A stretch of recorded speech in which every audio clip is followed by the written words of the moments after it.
Yo, what's going on, everybody? It's your boy Chris coming at you with another episode to the Beautiful Struggle podcast. And this is episode 106, where we talk about personal development and business on the same podcast. We also drop a new episode every single Monday of the week. So if that sounds like something that's interesting to you when you want to tune into, join the family, join the community. We would love to have you a part of the community. And for my guests that have been tuned in for a long time now, you guys already know we have a new guest on the podcast, another guest on the podcast. Super excited about today's conversation. A little bit about my guest. She is an entrepreneur.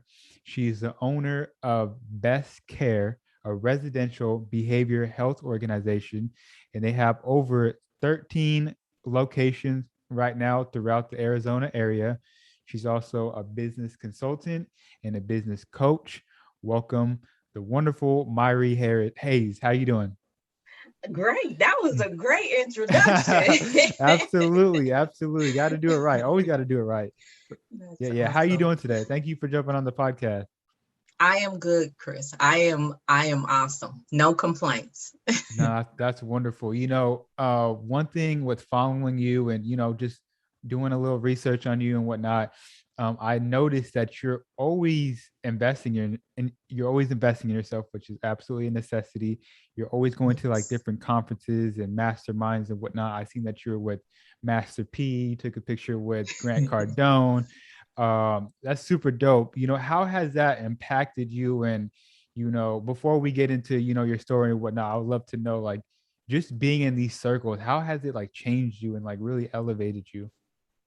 It has changed my mindset. Mm, I was um, in a scarcity mindset, not mm, understanding that the more people that you help, the more you grow, mm, so it totally changed me from being like this to being like this. mm. And I'm so open to learn now, because like you said, the rooms that I'm getting in, it's costing me a pretty Yeah. penny, Oh yeah. but you have to invest in yourself. I did not grow up around business, minded people. I grew up around hustlers, but Mm-hmm. there's a difference between being a Yeah. hustler and and having a business. So I had to get in the business mindset. So I just made a choice a couple of years ago. I'm going to start investing. I'm going to get Mm, out there. I'm going to sit with the right people. And as you know, Master P is mm, an awesome businessman. yeah. He sat down with us, and in 30 minutes, he changed the whole trajectory of my business. He Mm, had me thinking about it a different way. So, and just, Grant Cardone, he's just yeah. Yeah. 10x, 10x, Yeah. Yeah. Yeah. Yeah. and that's what 10x I everything. never even thought about, like scaling my business, until I went to a 10x growth con. Mm, And that's what I told him when I came back and actually was able to sit down and talk to him, because I was, and put mm, myself in a VIP position. I told him, I said, I had one home. I went home and 10x'd it. He was like, mm. that's what I'm talking about. So, That's crazy. it's awesome being in the rooms with, Neo and different Yeah. people like that, because it gets your mind to thinking there is no ceiling. You Mm-hmm. can go and do anything, you know? It's crazy because I completely agree with you. It's like you make that first investment into yourself and you're like level one. Okay, this is dope. This is cool. I'm learning a Mhm. lot. And then you go to like a mastermind with Neo or Master P, and it's like, okay, it's another level, of Yeah. opportunity and like wealth that can, and just knowledge that you can have. I love that. I also love that you said, the more you help people, the more you grow. Yes. And I can agree with you. I grew up in a situation where we had in our family had a scarcity mindset, and it was always about like making more money, but it was Mhm. never like helping more people, and Right. adding value to people. So I love that you said that, and I know that you grew up in a very humble beginnings. So if you want to let the audience know, what it was like growing up, and your background and whatnot, love to dive into that. Okay. Well, like he said, very humble. I Yeah. am the 14th child. Mm, Look, of sharecroppers. My mm, parents are from Mississippi. They basically, a sharecropper, if you don't know, is someone who farms a piece of land. Say the person that owns the property will let you farm an acre or something like that.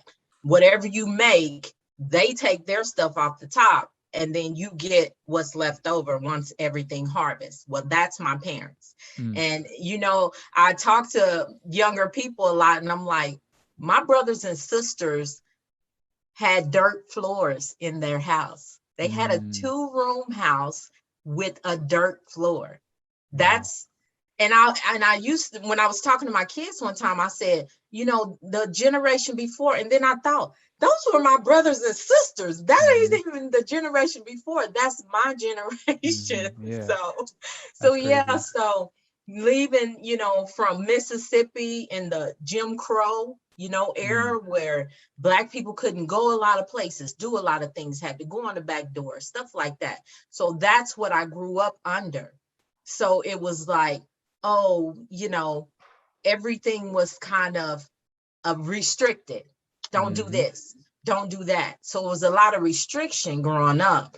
And so, like I said, I was in a scarcity mindset. So I had to grow and change that. Now, I did go through some traumatic things in my past that brought me to be the woman I am today. As far as teenage mom, I dropped out of high school, went to the 11th grade, I don't know why, and dropped out. Ended up having my son at 17. So right now I have a 31-year-old, and just going through domestic violence, within relationships and things like that.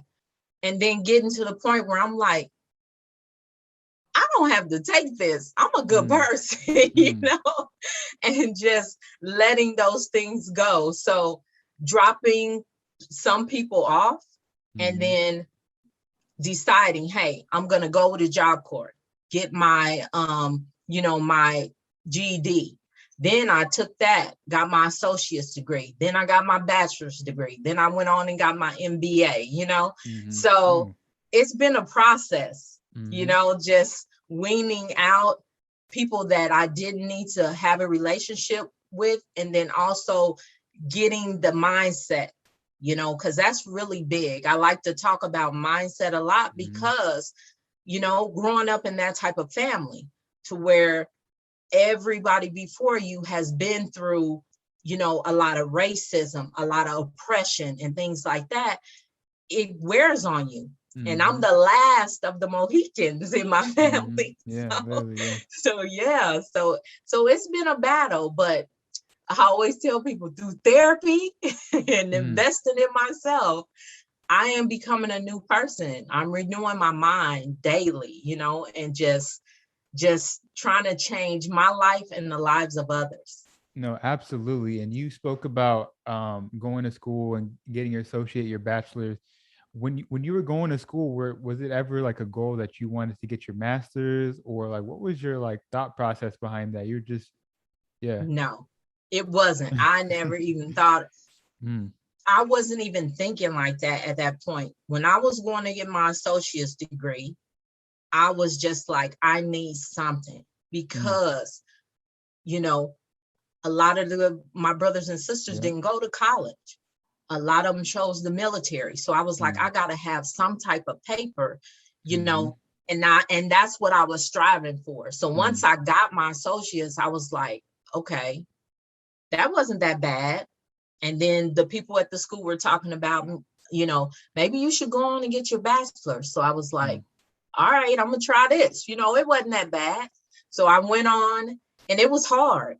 It was hard because by that time, when I was getting my associate's degree, I had a set of twins, and while I was in school, and the school was like, you cannot take, 4 weeks off. You need to be back in school next week. And I was like, so I popped out 12 pounds of baby and then had to go back to school the following week and sit in class, Not to cut you off. Shout out to my little sister. She just had my little niece 2 days ago. Yeah, congratulations to her. But the reason why I bring it up is like, huge shout out to the women out there that when they have the baby, it's just go time. They just got to figure it out and get back to it. And that's what I see her doing. And she just got to figure it out. And same with you, like for you to go back to school the next week is just incredible. Yeah. And it was hard, but I was actually staying with one of my oldest friends. I've been knowing her since I was 6 months old. So I was staying with her and she just helped me, she was in a position to do that. And it allowed me to finish my associates. So just think, I'm in a bachelor's class. I'm doing classes. By this time I have 3 kids, didn't have anything. She was helping me. I was living with her and I was just like, I'm gonna have to figure this out. And I did. And I ended up, walking the stage with my 3 kids cheering me on and my family, so it felt good. Yeah, absolutely. And what were you going to school for? I went for accounting. Okay. Cool. Yeah. Cool. Yeah. I didn't go and get my CPA or nothing like that, but but I went for like accounting with like an emphasis in business. So then like when I came to the point where I wanted to get my MBA, I did it with the emphasis in project management because I was like, I want to lean more toward that.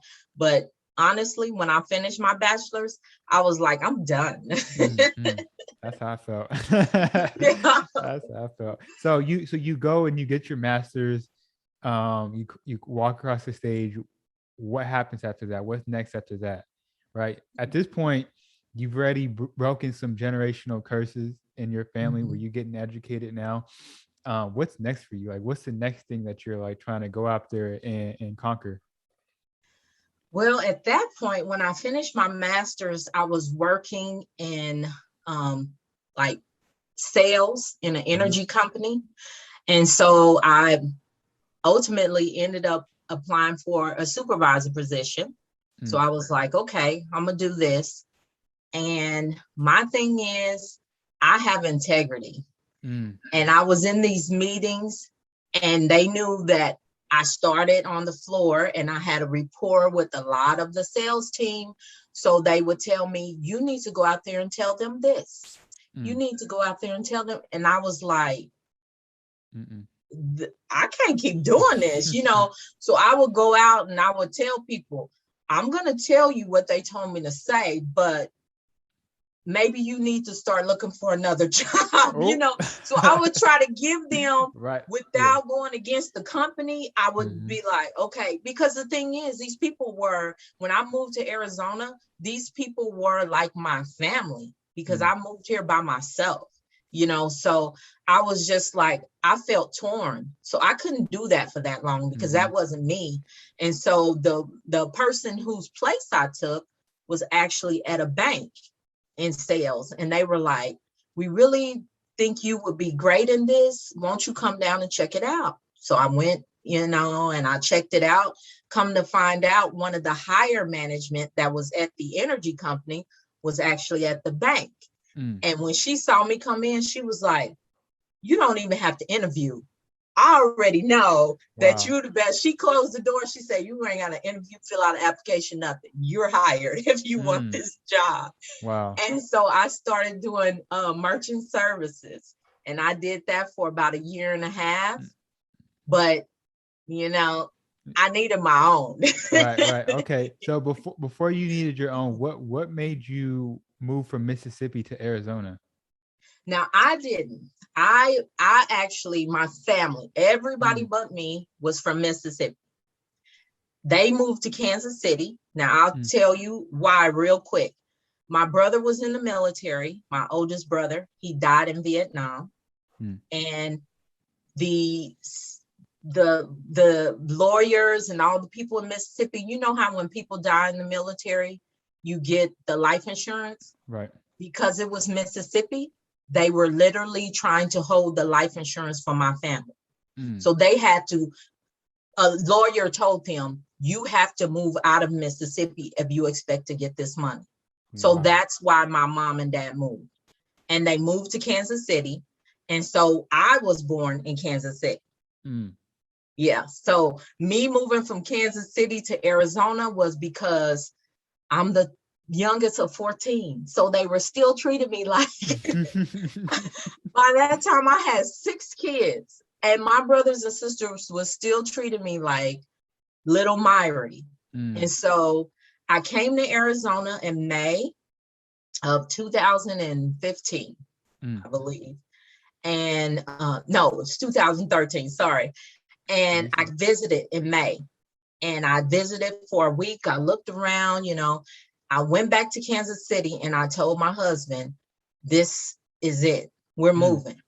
And he was like, yeah, right. Because I'm really close with my family, And so I found a realtor online. She went around, she took videos, she sent me videos. Wow. I found a house, and I went back to him in July of same year.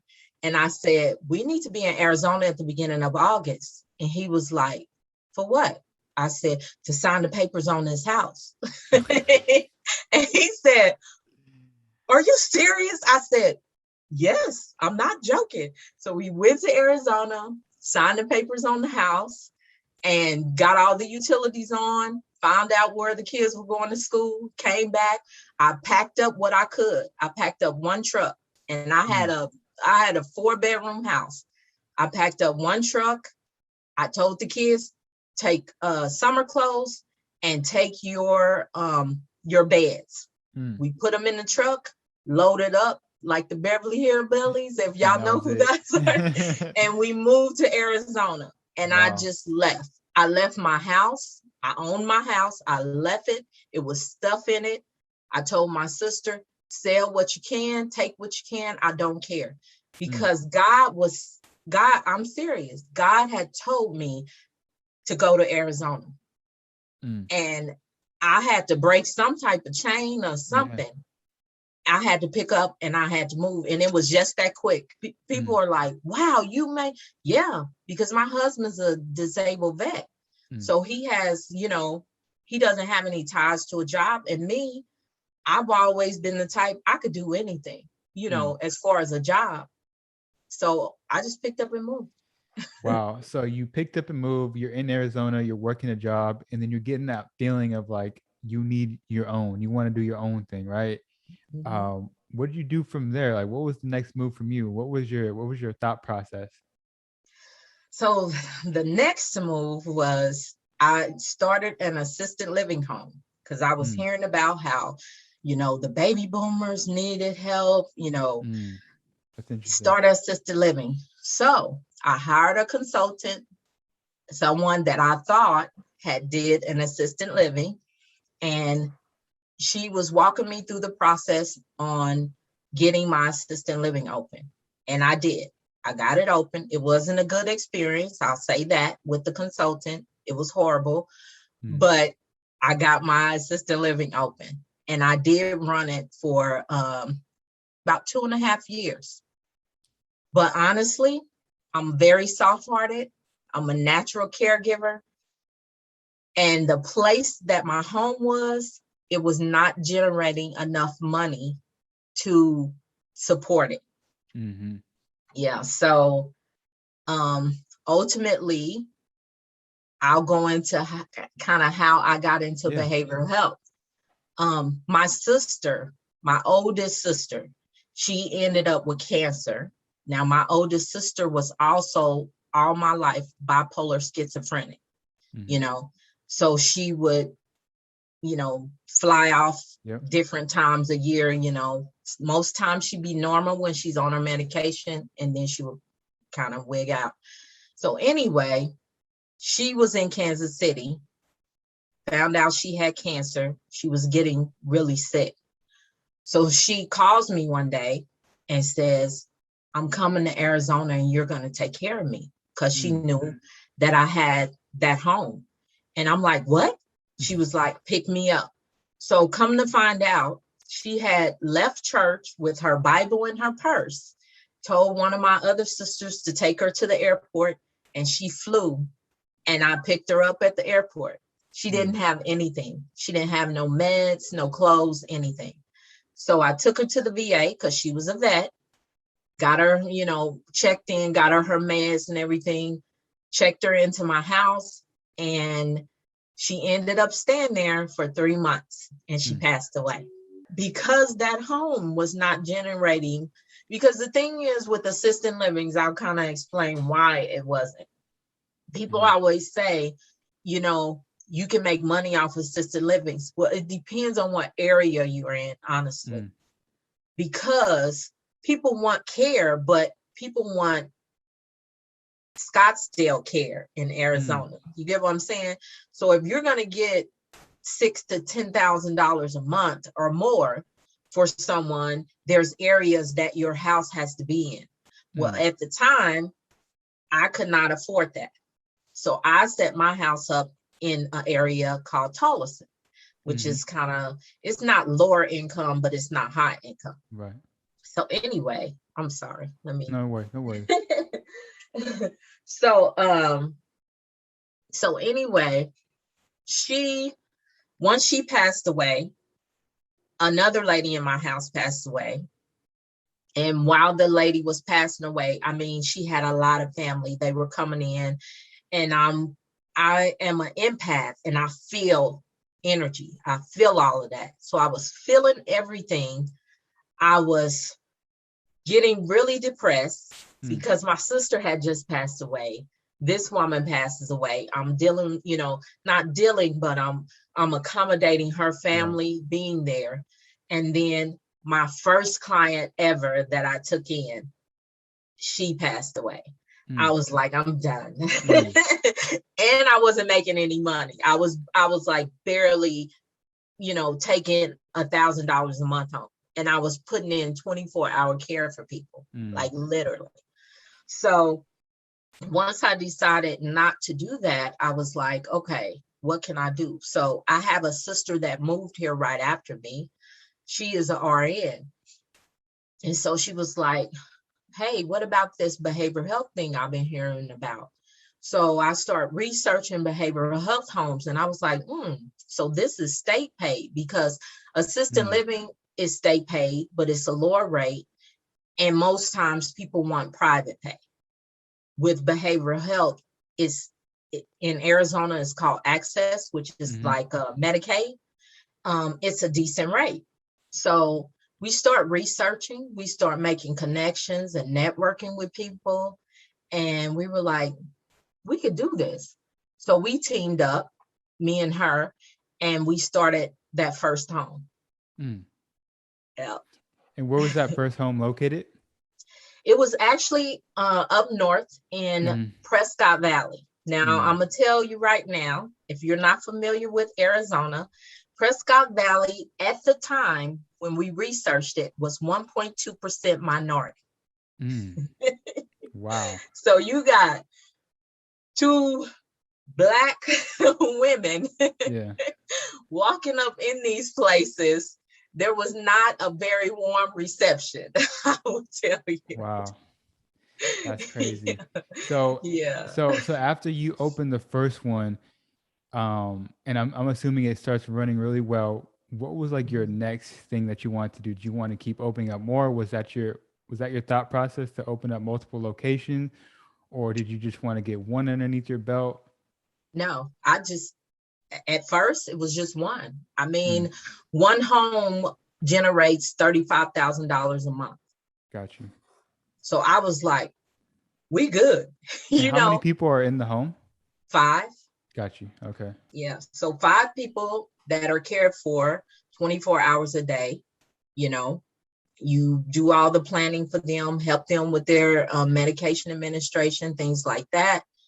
I was just like, we could do this. And because think about it, I came from the assisted living. I was taking home $1,000 a month. Yeah. so I was like, we good. Yeah. But then, like I said, I started investing in myself. I started meeting with people, and they're like, hey, and I'm a good duplicator. That's one thing. I can take something and duplicate it. So I was like, let's do another one. Wow. So we ended up doing another one. And we just kept doing it. Right. But the thing is, there's such a big need. So we give such good care too that social workers, people that work for the state, they were like, why don't you guys open a home here? Have y'all thought about opening a home in Phoenix? Have so people kept pushing us to do it. So it was like, oh, okay. And then, like I said, I went to GrowthCon and Grant Cardone telling me to 10X it. So I was like, wow. So what was the first thing that you really invested in yourself on? What was that first thing? Was it a conference or was it a mentor or something? What was it? What was that one thing that really helped you, like, okay, I can do this more. I can do a lot more of this, right? I would say the first thing was the GrowthCon. That was the first thing.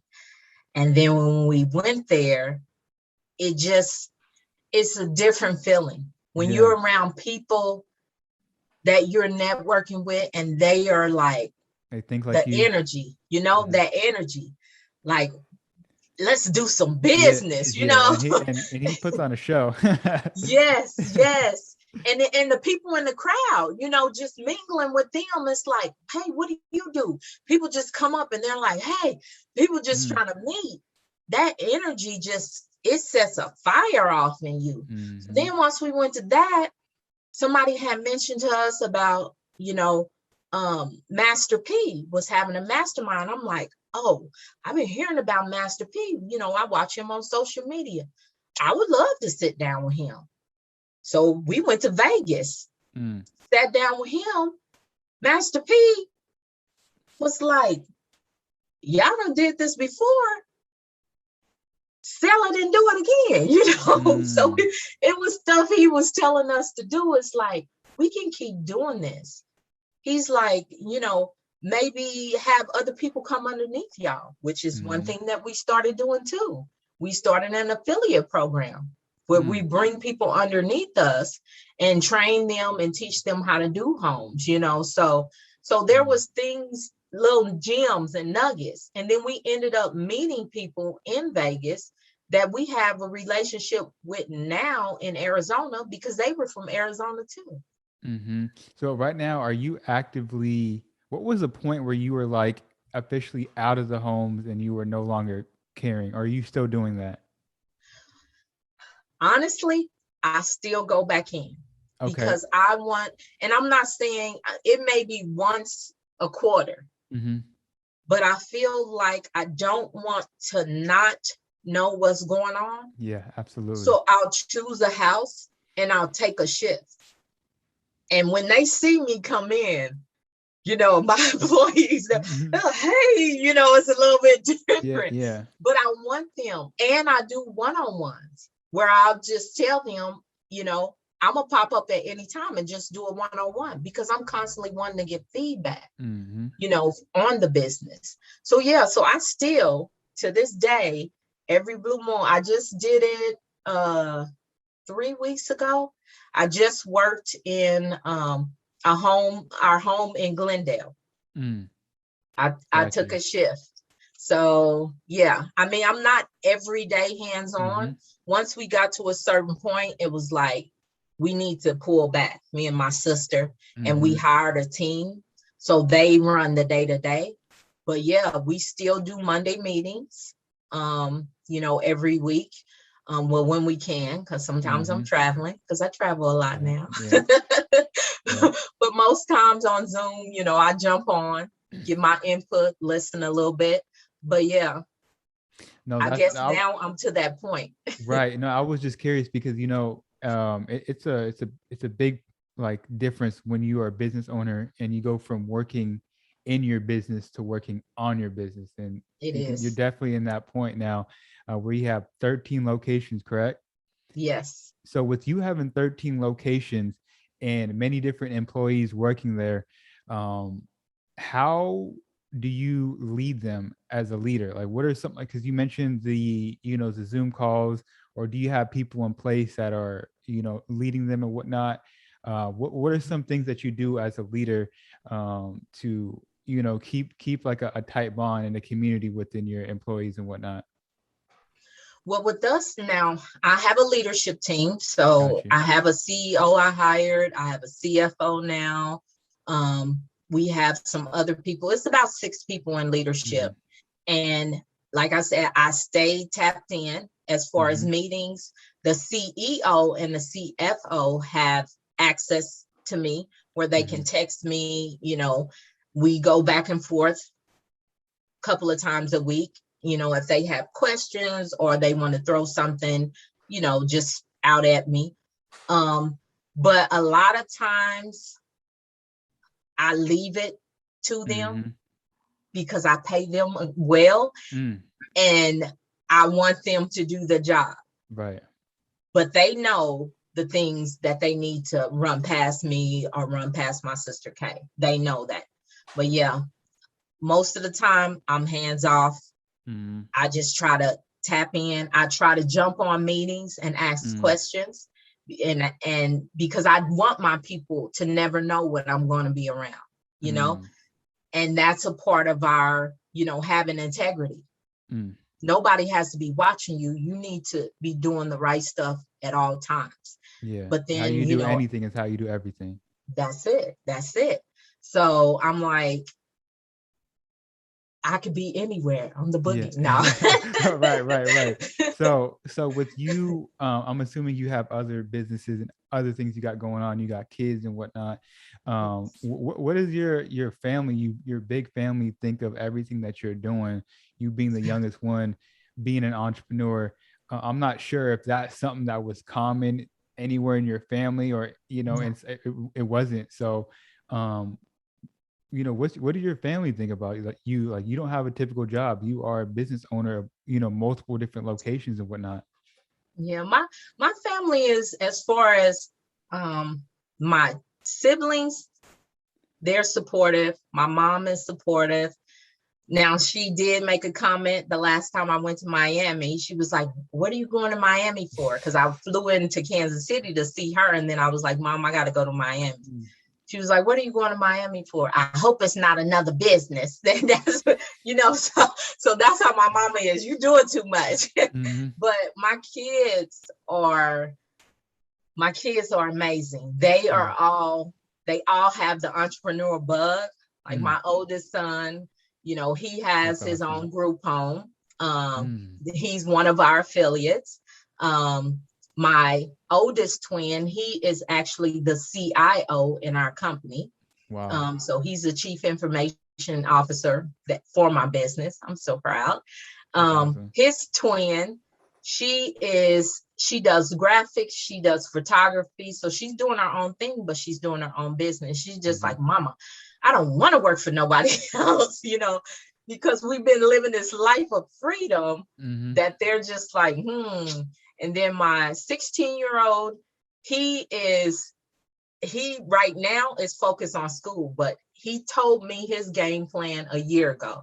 He said, "Mom, I'm going to buy like a fourplex or some type of apartment, and I'm going to rent out the apartments, and that's going to be my income because I don't want to work." That's what he told me. He said, "I just want to play video games. That's what I want to do." That's a 16-year-old mind. But Right. I told him, at least you have a plan. Yeah. Let's work towards your plan. Yeah. What don't knock the hustle, because a lot of these gamers, they going I crazy. know. That's what I said. I was like, hey. So, and then my 14-year-old, another entrepreneur, she's a virtual assistant. She already has clients that she works with. She will not work with me. Wow. She'll Crazy. laugh when she watches this. She won't work with me. She's like, "Mama, I can't deal with you." Do you ever sit back and like have a proud moment for yourself? Because Yes. like from the generation before you and the generation after you was just completely different, from where you guys came from to the mindset of your kids. They have this freedom and this mindset where I can do whatever I want. I don't have to work with my mom.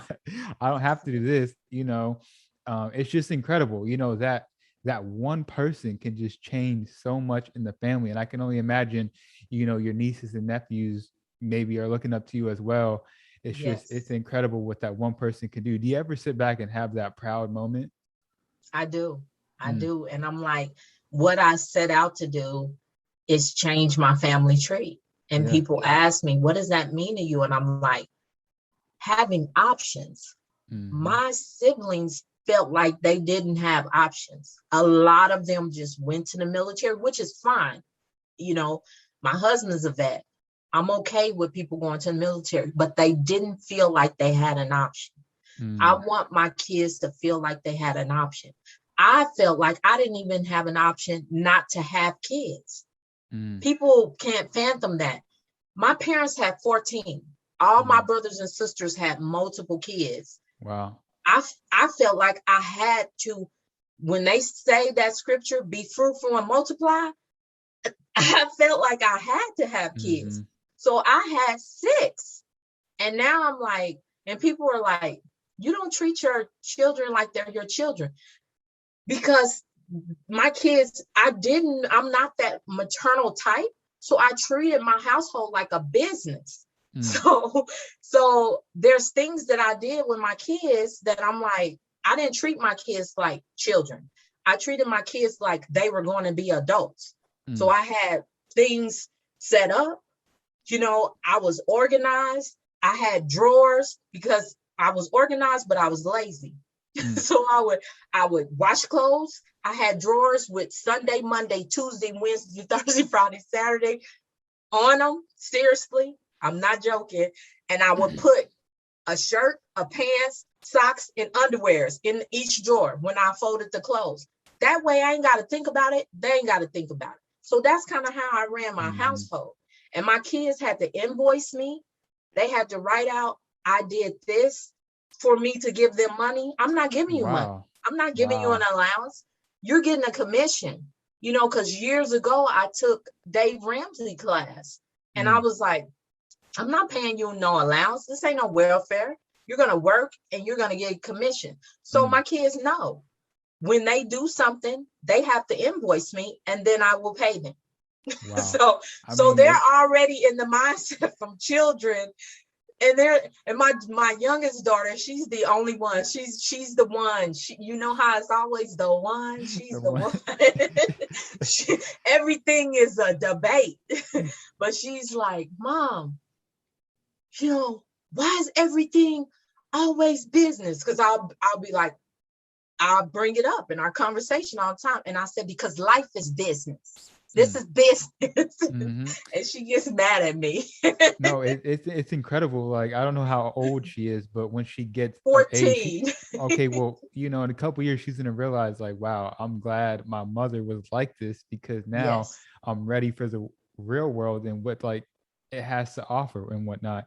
I'm curious, how do you keep yourself from getting satisfied and comfortable, right? You've done so much. You have 13 different locations. Your kids, you know, they seem to be doing pretty well. How do you keep yourself from getting satisfied and like always striving to do the next thing? I think it's with, I think my coaching plays a part in that because I mentor. There's a few single moms that I mentor there, and then I coach people too. I think that gives me a fresh, you know, because I'm always getting new information. Oh, you're doing this? Wow, that's awesome, you know. And then I have to get my mind to thinking on how I can help these, you know, these people that I'm coaching. And so I never get comfortable. And then as far as, you know, income, I'm like, I always tell myself $1 more, just one more, because it keeps me mentally, it keeps that energy.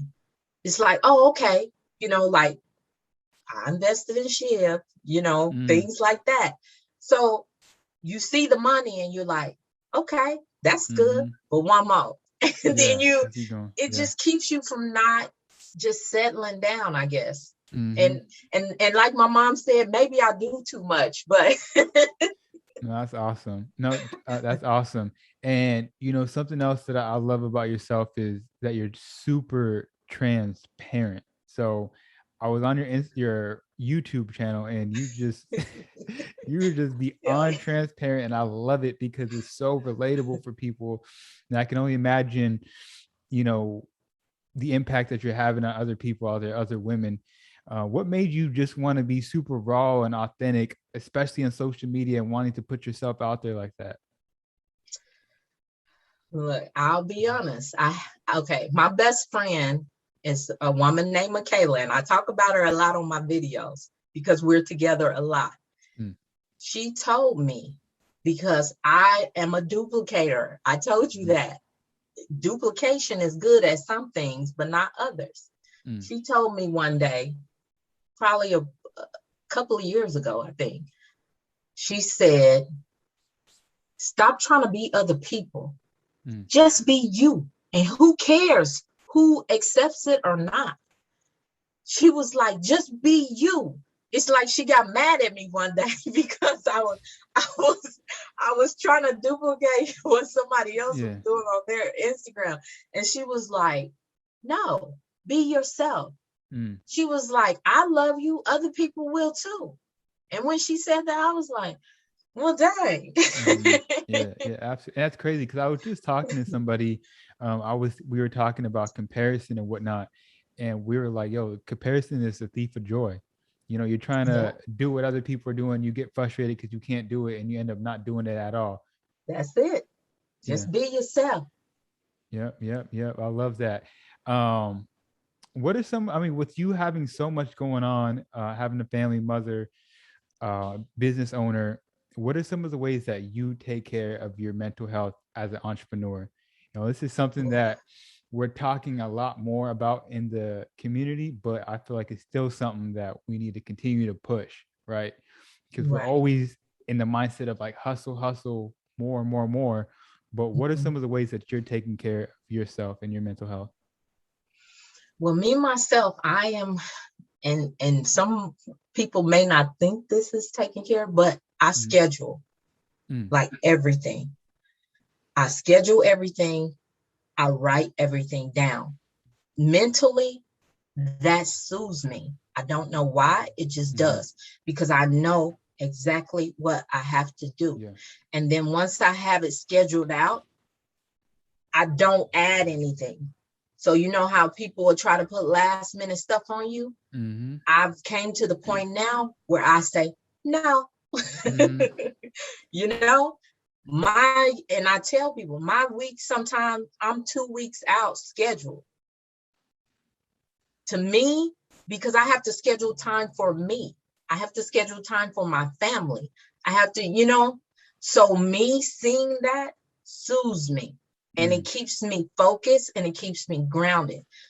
And then too, I take down times where I'm off the grid for everybody. That's including my husband, my kids. I tell them on the 12th, I'm off the grid. That means don't try to call me. Don't try to, email me, nothing. Because on this day, everything can wait, because it's about me. And then I can do whatever I want to do. So if I want to jump on a plane and go to Mexico for the day, I'm going to do it. If I want to just lay in the bed and do nothing, if I want to organize my closet, whatever I want to do that day, I do it. And I don't feel guilty about it.